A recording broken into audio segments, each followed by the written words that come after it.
جی اب کسی کے ذہن میں کوئی سوال ہو لوگ؟ کیا بنا فرض غسل کے مسجد میں جانا ٹھیک ہے؟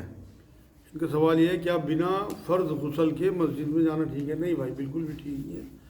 وہ اللہ کے پاک گھر ہیں، وہاں پاک ہی ہو کے جانا چاہیے۔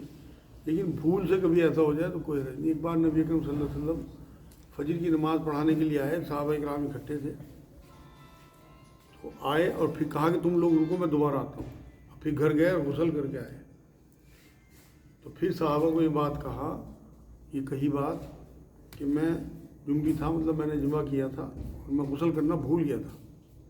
یہ ایسی چیزیں ہیں جو رسول اللہ کے ذریعے اللہ نے ہمیں ساری تعلیمات دے دی۔ تو اگر بھول سے کبھی مسجد میں آپ چلے بھی گئے، یا آپ جیسے اعتکاف میں ہیں، احتلام ہو گیا، تو آپ مسجد سے نکل جائیں۔ اللہ کے پاک گھر ہے تو وہاں پاک ہی رہنا ہے۔ لیکن کبھی اگر بھول ہو جائے، یہاں اس میں ایک اور نقطہ بھی نکلتا ہے کہ نبی اکرم صلی اللہ علیہ وسلم اس کا مطلب کافی پہلے نماز پڑھاتے تھے۔ دیکھو جی، گئے گھر اور پھر غسل کر کے آئے۔ یہاں تک لکھا ہے روایتوں میں جو لٹیں تھیں ان سے پانی بہ رہا تھا جب گھر سے دوبارہ لوٹ کے آئے۔ اب یہ بات بتائی کہ میں غسل کرنا بھول گیا تھا۔ تو تھوڑا ہمارے ہاں تو بالکل لاسٹ ٹائم میں مسجد میں نماز پڑھائی جاتی ہے نا، تو فجر کی نماز تھوڑا پہلے اگر پڑھائیں تو کوئی غلطی ہو یا اس طرح کی کوئی چوک ہو جائے تو کم سے کم اتنا ٹائم تو ہو کہ آدمی نماز پڑھ لے۔ کیا روزے کی حالت میں زیر ناف کے بال صاف کر سکتے ہیں؟ کیا روزے کی حالت میں زیر ناف کے بال صاف کر سکتے ہیں؟ ہاں، یہ بالکل کر سکتے ہیں، اس میں کوئی منائی نہیں ہے۔ اسلام صفائی کا مذہب ہے، اس سے کوئی فرق نہیں پڑتا۔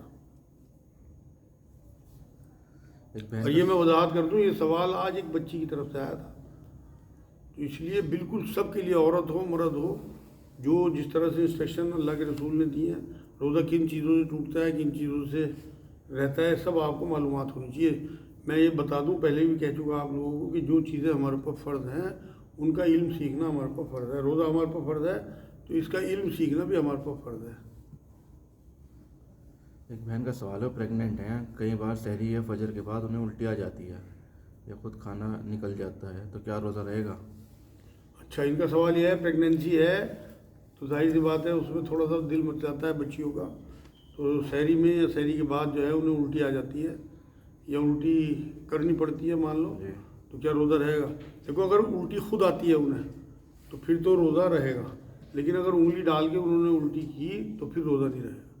یہ بالکل حدیثوں سے ثابت ہے بات، تو اس لیے، اور اگر مان لو پریگننٹ ہیں اور الٹی آنے کے بعد ان کا سارا کھانا نکل گیا اور انہیں کمزوری محسوس ہو رہی تو وہ روزہ توڑ بھی سکتی ہیں، چھوڑ سکتی ہیں، وہ بعد میں رکھ لیں۔ پریگننٹ جو بچی ہوتی ہیں انہیں روزہ چھوڑنے کی اجازت ہے، یا جو دودھ پلا رہی ہوں بچی ہے وہ بھی روزہ چھوڑ سکتی ہیں، جنہیں پریگنینسی ہو وہ بھی چھوڑ سکتی ہیں۔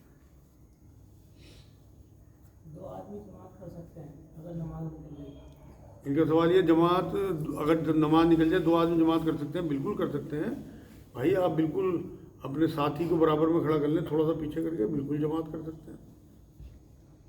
گھر میں کر سکتے ہیں، آپ اپنی وائف کو اپنے تھوڑا پیچھے کھڑا کر لیں، اب کوئی بچہ ہو اسے برابر میں کھڑا کر لیں، اور جماعت کی جو برکات ہیں وہ ہر حال میں آنی ہے انشاءاللہ تعالیٰ۔ کوئی صاحب ہے ان کو بہت زیادہ شوگر ہے اور ڈاکٹر نے روزہ رکھنے کے لیے منع کر رکھا ہے، وہ مانتے ہیں روزہ رکھتے ہیں، تو کیا کرنا ہے؟ ان کا سوال یہ ہے، کسی کو بہت زیادہ شوگر ہے، ڈاکٹر منع کر رہے ہیں، پھر بھی وہ نہیں مانتے، روزہ رکھتے ہیں۔ بھائی اگر خدا نہ خواستہ ان کی ڈیتھ اب ہو گئی ڈاکٹر کے منع کرنے کے بعد، تو اللہ انہیں خودکشی میں لکھے گا۔ قرآن میں اللہ نے بیمار لوگوں کو، ضعیف لوگوں کو، مسافروں کو یہ کہا کہ روزے چھوڑ دو، بعد میں کر سکو تو گنتی پوری کر لو۔ اور انہیں تو ایسی بیماری ہے شوگر کی، مان لو بہت زیادہ شوگر رہتی ہے، اگر خدا نہ خواستہ فاسٹنگ کی وجہ سے ان کی ڈیتھ ہو گئی تو وہ اچھا نہیں کر رہے، کیونکہ اللہ نے یہ کہا کہ اللہ تم پہ آسانی چاہتا ہے، سختی نہیں چاہتا۔ قرآن کی اسی آیت میں آگے یہ فرمایا، اور وہ اپنے اوپر سختی کر رہے ہیں، اس کا مطلب وہ اللہ سے پنگا لے رہے ہیں۔ تو اگر خدا نہ خواستہ اس حالت میں کوئی اگر اللہ سے پنگا لینا کہ تو کہتا رہو میں تو رکھوں گا، تو یہ بالکل اللہ سے دشمنی مول لینے والی بات ہے۔ اسی طرح تراویح کی آواز اگر چھت سے آئے تو آس پاس کی جو عورتیں ہیں گھروں میں نماز پڑھ سکتی ہیں؟ ان کا سوال یہ، چھت پہ تراویح ہو رہی ہیں، اگر نیچے آواز آئے یا پڑوس میں آواز جائے تو نماز پڑھ سکتی ہیں؟ بالکل، اگر ایسی آواز آ رہی تو عورتیں اپنی جماعت کر لیں۔ وہیں اوپر بھی اگر چھت پہ جگہ ہو تو ایک بیچ میں پردہ ڈال لیں، آگے امام صاحب، اس کے بعد مرد، اس کے بعد پھر عورتیں پردے کے پیچھے۔ یہ تو ایسا مہینہ ہے کہ دیکھو جی، تراویح کی نماز نہ تو مردوں پہ فرض ہے نہ عورتوں پہ، جماعت بھی نہ مردوں پہ فرض ہے نہ عورتوں پہ، تو اس لیے جو پڑھے گا انشاءاللہ اس کے لیے نفل جو ہیں اس کے